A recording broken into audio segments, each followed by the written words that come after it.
37. That is how many times bigger the gap was than the finest detail an eye can resolve. Frank Lampard's ghost goal was not too small to see, half a meter of daylight from just under 40 meters away. It was there to be seen. It could not be proved. And the assistant referee was in the position the laws asked for. He has said so himself, for the other job. Wrong call? Officially wrong. 2 days later, it reopened a file football had already closed. So, could he have seen it from where he was standing? That is a measurable question, and the answer is written into his job description. Because by the time that ball came off the bar, a machine that could have settled it had already existed for years. Built. Tested in England twice, successfully. And on the night, in that stadium, there was no instrument at all. Somebody had made sure of that. 739 days after Bloemfontein, the same body that made that decision met again. The physics was identical both times. So, how do you miss something 37 times bigger than the eye's limit? The referee engine. Start with the shot, because almost nobody remembers it correctly. Free State Stadium, Bloemfontein, 27th of June, 2010. World Cup, round of 16. Late in the first half, England were 2-1 down. Lampard strikes it from outside the box, dropping. It hits the underside of the bar, comes down behind the line, bounces, spins back out into the goalkeeper's hands. Neuer gathers it and plays on immediately. Jorge Larionda does not give it. No goal.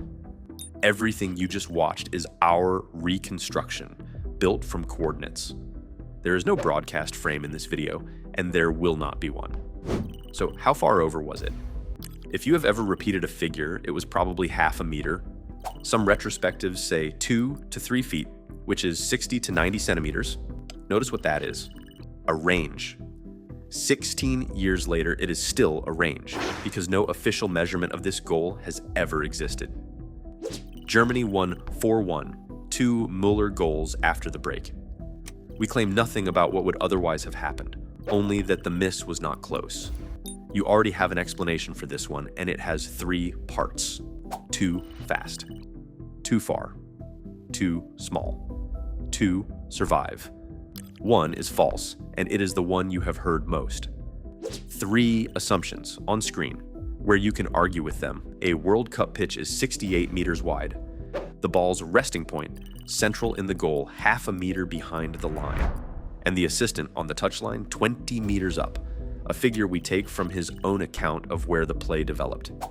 20.5 meters one way, 34 meters the other. A sightline of 39.7 meters. Call it 40. Answer before we do. From 40 meters, could he have seen it? From 20 meters up the Bloemfontein touchline, he is looking across the goal line rather than along it. So the gap does not arrive in his eye as half a meter.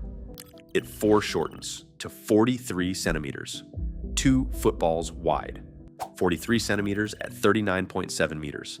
That is 6/10 of 1 degree, which in the unit eyesight is measured in, and there are 60 of those in 1 degree, is 37 arcminutes. And the finest detail a person with normal eyesight can resolve is 1 arcminute, 37 times the resolving power the job required. If you called it, that is your answer. For scale, a full moon is about half a degree wide. That gap was wider in his eye than the moon you can walk outside and look at tonight. That assumption does the least work here. Move him anywhere from 15 to 30 meters up. The angle stays between about half a degree and 7/10. 28 times acuity to 42 times. The conclusion does not move. So the too small explanation is dead. Too fast and too far survive, and they are about to become something worse. So his eye had capacity to spare. Now look at what the job asked of him. In December 2010, 6 months after the tournament, the assistant referee gave an interview. His words, "I missed the most important part, which was the bounce. The ball was already back into the field and was gone." Then the sentence this whole episode turns on. I was fulfilling my role controlling offside in a position far from the goal line. Read that again. He was where the laws put him. He was in position, correctly, for the other job, because the laws put an assistant in line with the second last defender, or the ball if the ball is near the goal line. So error source 1. The moment that shot past the German defense, his anchor legally moved from the defensive line to the ball. 2 anchors, 1 man, and 20 meters of Bloemfontein grass between them. The guidelines say it outright. On a direct shot at goal, the assistant should follow the ball down the touchline. That instruction is correct, and it is one you could not obey either. The limit is his legs. Error, source 2. That ball covered 20 meters in about a second. The human record from a standstill is 2.88. And be generous. Give the ball a second and a half. Nobody has ever run 20 meters in that either. Error source 3, and it is your eye too. Human vision is sharp across about 2 degrees at the center, so the gap was 37 times big enough in the wrong part of his eye for a fraction of a second while he watched a line 20 meters away. His own summary. Factors occurred which meant I could not see the ball. That is a man describing a task that was never survivable. The laws had written an instruction only a machine could obey and handed it to a man.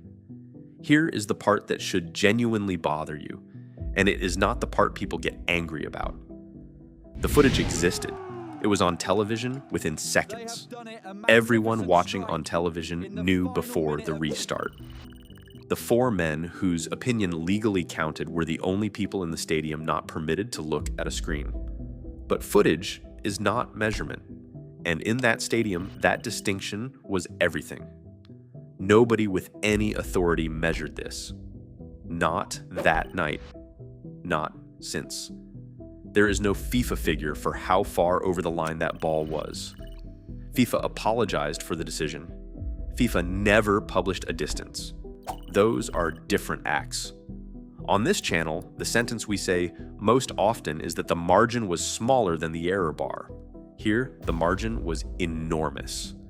And there is no error bar to draw at all, because an error bar describes an instrument and there was no instrument. Jonathan Wilson in Sports Illustrated, the shot was so far over the line that it really shouldn't have required technology to get the decision right at all. And that is worse than a tight call, which at least means something was measuring. So nothing was measuring.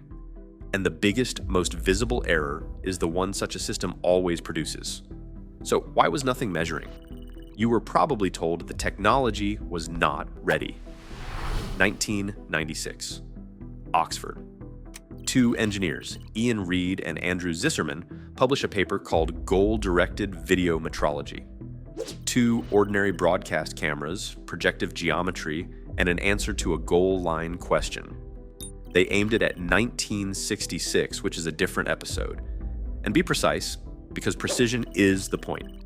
That was offline forensic work, years before any live system. But it settles the only question that matters. Was the physics hard? No. Solved in public, 14 years early.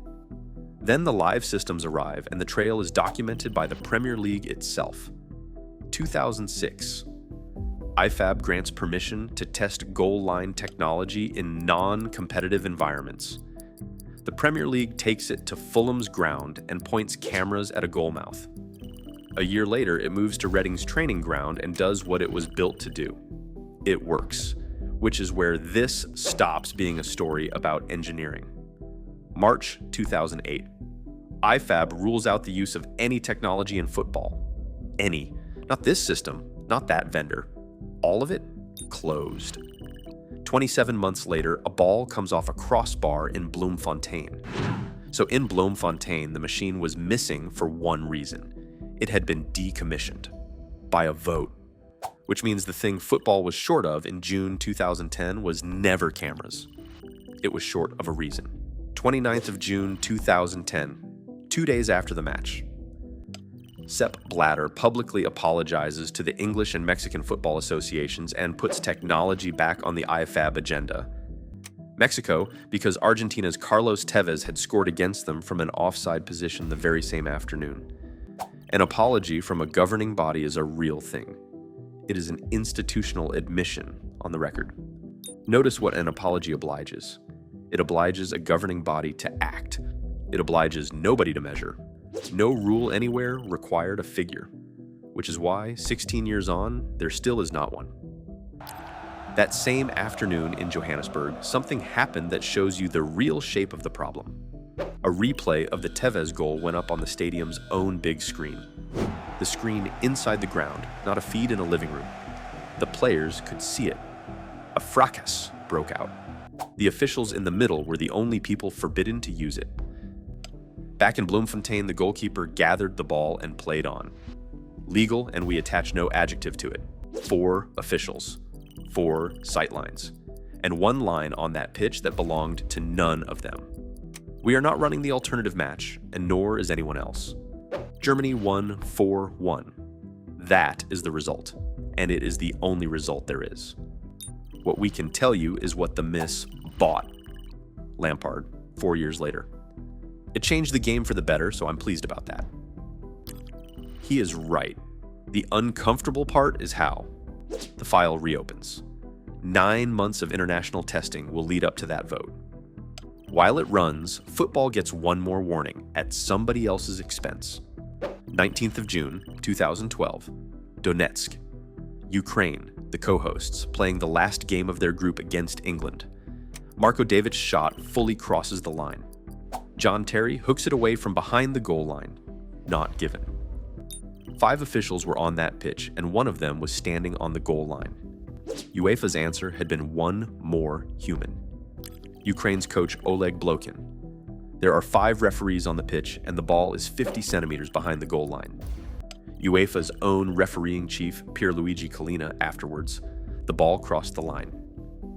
Blatter posted the next morning that goal line technology was, his words, no longer an alternative, but a necessity. 16 days later, 5th of July, 2012. IFAB votes to approve goal line technology unanimously. 2 systems licensed for immediate use, Hawkeye and GoalRef. Bloemfontein to that vote. 739 days in which every goal line call on Earth still had nothing behind it but eyesight.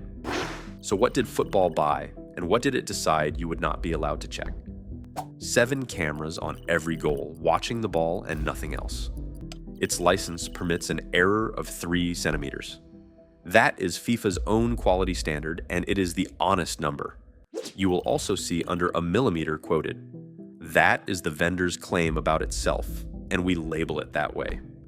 An encrypted signal reaches the officials' watches in under a second, faster than an argument can start, and a decision about you. The signal goes to the officials alone. No screen, no graphic, no debate. Your argument was designed out. 15th of June, 2014. Porto Alegre, France against Honduras, 48th minute. Benzema's shot off the post, the goalkeeper carries it back over, and the system awards it. The first goal in World Cup history awarded by a machine, and nobody argued. Which raises the real question. Put the 2 numbers side by side. In Bloemfontein, the estimated gap was 500 millimeters. Certified tolerance of the machine that replaced him, 30. The estimated error is more than 16 times larger than the technology's own allowed margin. So goal line technology was bought to do something other than outmeasure Mauricio Espinosa, the assistant on that touchline. At that gap, he had accuracy to spare 37 times over as you worked out yourself. What he did not have, and nor would you, is a pair of eyes on that line and nothing else. Goal line technology beat a human being at exactly one thing. It outwatched one. Attention was the deficit. Accuracy never was. The thing that finally bought it had been sitting on a training ground in Reading since 2007. It was bought by an apology, which means the error had to be big enough and public enough to be embarrassing. A millimeter would never have done it. It took half a meter in front of the whole planet to move one vote. Espinosa's last word on it. I could referee for another 15 years and such an incident would not happen again. And he is right. It cannot happen again. The eyes were always good enough. That was never the upgrade. Because something else is now watching that line, and only that line, and it never looks away. So next time a decision gets argued about, skip the replay and ask the two questions this whole thing turns on. Was anything actually measuring it? And what is that thing's error bar? If the answer to the first one is no, then no amount of slow motion is going to rescue you. A measuring machine can also go blind. Villa against Sheffield United, June 2020. 7 cameras on one goal, 9,000 clean matches by Hawkeye's own count, then all 7 blocked at once. That one is on screen now.